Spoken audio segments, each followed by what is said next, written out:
Level 2 তে যেটা আমরা অলরেডি আলোচনা করেছি, আর লেভেল 3 তে এখানে এসবিটিএন নিয়ে একটু কথা আছে। আর পাশাপাশি হলো আহ দেখি লেভেল 3 তে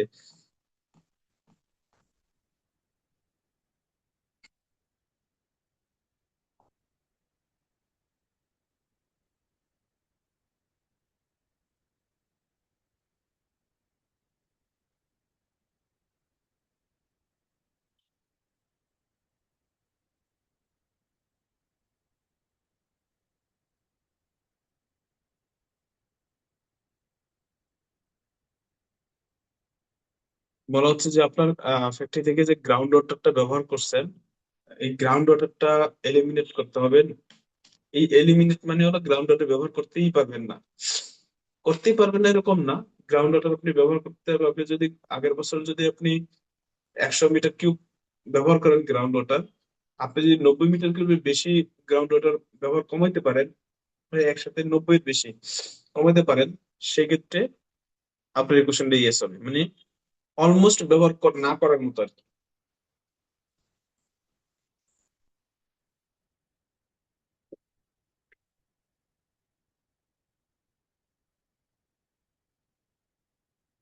ঠিক আছে। তারপরে কোশ্চেন হলো, আপনি যেই ওয়াটার রিডাকশন দেখাচ্ছেন, এটা অ্যাবসোলুট টাইপে আপনার ওয়াটার রিডাকশন হচ্ছে কিনা, ব্লু ওয়াটার রিডাকশন হয়েছে কিনা অ্যাবসোলুট টাইপ।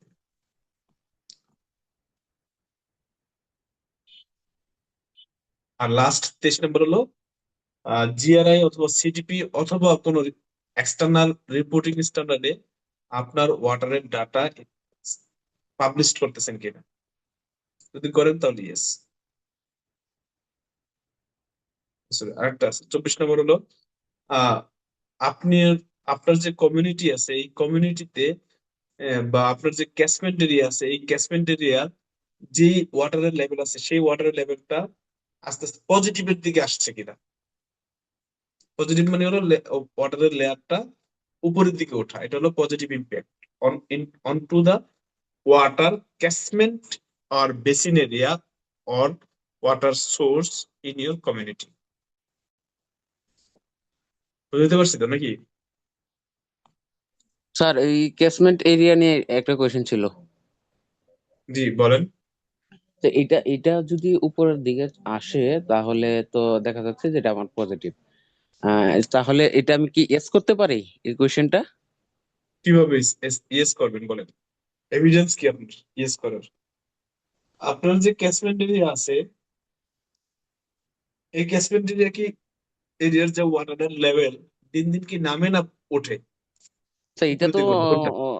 এটা তো সবসময় নামবে, এটা উঠবে না। আর যদিও একটা ইয়া থাকে বৃষ্টিপাত হলে দিন, সেটা স্যার খুব অল্প সময়ের জন্য, এটা ধরা যায় না।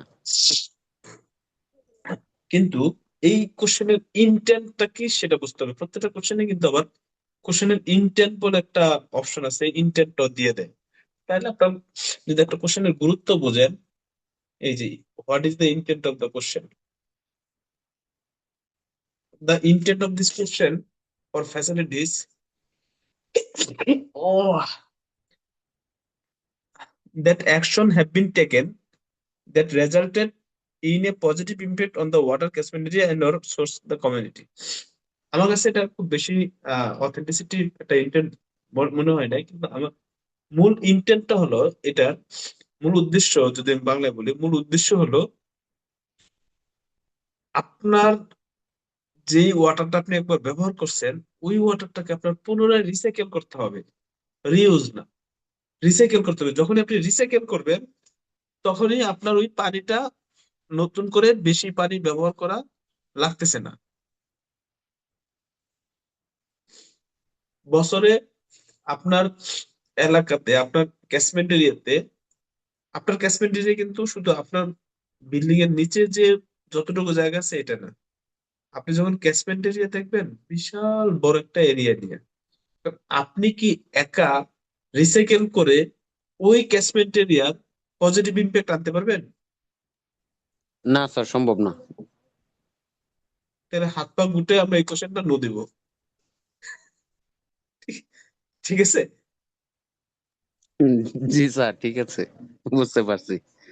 হ্যাঁ, যদি সবাই আপনার ওই ক্যাচমেন্ট এরিয়া, আপনার এই আপনি যেই ফ্যাক্টরিতে আছেন এই ফ্যাক্টরির ক্যাচমেন্ট এরিয়া যতটুকু, অতটুকু এরিয়ার মধ্যে যতগুলা স্যার ফ্যাক্টরি স্যার বাসাবাড়ি এখানে এখানে আছে, আমার আরেকটা প্রশ্ন।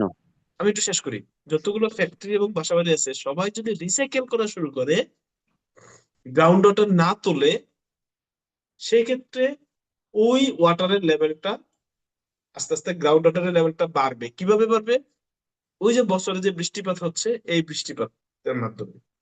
এখন ধরেন আপনার এই এরিয়াতে, আপনার ক্যাচমেন্ট এরিয়াতে 100টা ফ্যাক্টরি আছে, বাসাবাড়ি আছে 1000, কেউ গ্রাউন্ড ওয়াটার তোলে না, সবাই ওই নদীর পানি, খালের পানি, বিলের পানি আইনা আইনা কাজ করে। তাইলেও আপনার এই পজিটিভ ইম্প্যাক্ট হবে। আপনি ডিসচার্জ করলেও, যখন আপনি রিসাইকেল নাও করলেও, তখন এটা পজিটিভ ইম্প্যাক্ট হবে। বুঝছেন তো? জি স্যার। এবার আপনার কোশ্চেনটা করেন। স্যার আমার কোশ্চেনটা ছিল এটা, ওই যখন ইপিজেড নিয়ে আমরা কাজ করবো, ইপিজেড ইপিজেড তো আমরা যদি ধরি যে এটা ক্যাচমেন্ট এরিয়াটা বিশাল বড়, সেই ক্ষেত্রে আমার এই কোয়েশ্চেনটা কি ইয়াস করা সম্ভব হবে কিনা, স্যার এটা আমার ব্যক্তিগত প্রশ্ন।